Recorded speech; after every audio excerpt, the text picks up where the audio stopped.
السلام علیکم فرینڈز، آج کی اس ویڈیو میں ہم آپ کے ساتھ شیئر کر رہے ہیں چقندر کے فوائد اور موسم سرما میں چقندر سے کیسے فائدہ اٹھایا جا سکتا ہے۔ آج کی اس ویڈیو میں ہم آپ کے ساتھ شیئر کریں گے۔ صبح صبح ایک چقندر ناشتے سے آدھا گھنٹہ پہلے کھانے والے افراد کا رنگ نکھرنے لگتا ہے۔ رنگت صاف کرنے والی مہنگی اور کیمیائی اثرات کی حامل کریموں کے بجائے یہ طریقہ استعمال کریں، صحت کے ساتھ رنگ بھی نکھر جائے گا۔ جگر کے امراض، چقندر کا رس یا چقندر یرکان کے لیے بھی بہت زیادہ مفید ہے، کیونکہ گنے کی رس کی طرح اس میں بھی شکر ہوتی ہے۔ یرکان کے مریض کو چقندر کا رس ضرور استعمال کرنا چاہیے۔ جلدی شکایات، جلد کی ایسی شکایات جو خون کی خرابی کے باعث ہوتی ہیں، ان میں بھی چقندر کا استعمال بہت مفید ہے۔ جلد پر سرخ نشانات، چہرے پر کیلیں، جلد کا پیلا پڑنا، جسم پر دانے یا پھوڑے وغیرہ میں چقندر نہار منہ کھانا چاہیے، اور دن بھر میں پانی خوب پینے سے یہ تمام تکلیف 8-10 دنوں میں ختم ہو جاتی ہیں۔ قبض کی صورت میں ناشتے کے بعد دوپہر میں کھانا مت کھائیں اور سوتے وقت ابلے ہوئے چقندر پیٹ بھر کر کھائیں، اور آدھے گھنٹے بعد وہ پانی جس میں چقندر ابالے گئے ہوں حسب خواہش پی لیں۔ صبح اجابت ہو جائے گی۔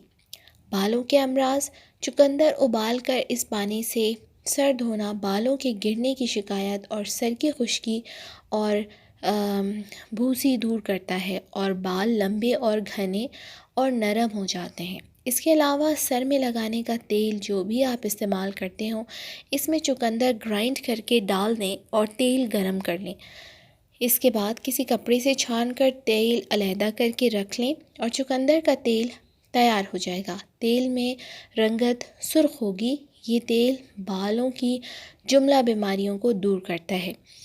کسی بھی وقت سر میں اس تیل کو 10 منٹ تک مالش کریں۔ جس جگہ بال گر گئے ہوں، ادھر انگلی کی مدد سے دائروں میں مالش کر کے اچھی طرح تیل جذب کریں۔ اس طرح کچھ دنوں میں بال گھنے ہو جائیں گے اور خشکی وغیرہ بھی دور ہو جائے گی۔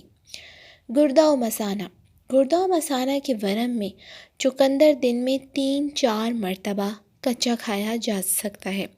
اس کا رس دن میں 3-4 پیالی پیا جائے تو مثانے و گردہ کا ورم بھی دور ہو جاتا ہے اور چھوٹی پتھریاں بھی نکل جاتی ہیں۔ یاد رہے کہ چقندر کے پتوں میں آکزیلک ایسڈ کافی ہوتا ہے، اس لیے پتوں کو وہ افراد زیادہ استعمال نہ کریں جو گردہ یا مثانہ کی پتھری میں مبتلا ہوں۔ ان کے لیے صرف چقندر ہی بہتر رہتا ہے۔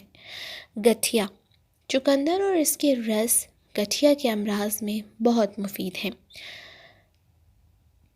گٹھیا کے امراض چقندر کی استعمال سے ختم ہو جاتے ہیں، لیکن وہ مریض جو کہ شوگر کے بھی مریض ہوں، ان کو چقندر کا استعمال نہیں کرنا چاہیے، کیونکہ اس میں موجود شوگر ان کی شوگر کی مقدار کو بڑھا دیتی ہے۔ خون کا سرطان، خون کے سرطان میں مبتلا مریضوں کے لیے چقندر بہت مفید ثابت ہوتا ہے۔ خون کے سرطان میں مبتلا مریض کو علاج کے ساتھ ساتھ روزانہ 1 کلو بغیر پکے چقندر دھو کر اور کچل کر دن بھر کھلائیں جائیں یا چقندر کا رس پلایا جائے تو مریض جلدی صحت یاب ہو جاتا ہے۔ امید ہے کہ آج کے ٹوٹکے آپ کو پسند آئے ہوں گے اور چقندر کے فوائد سے بھی آگاہ ہو گئے ہوں گے۔ ہماری ویڈیو اچھی لگے تو کشش بیوٹی ٹپس کو سبسکرائب کریں، لائک کریں، ہمیں دعا میں یاد رکھیے گا۔ اللہ حافظ۔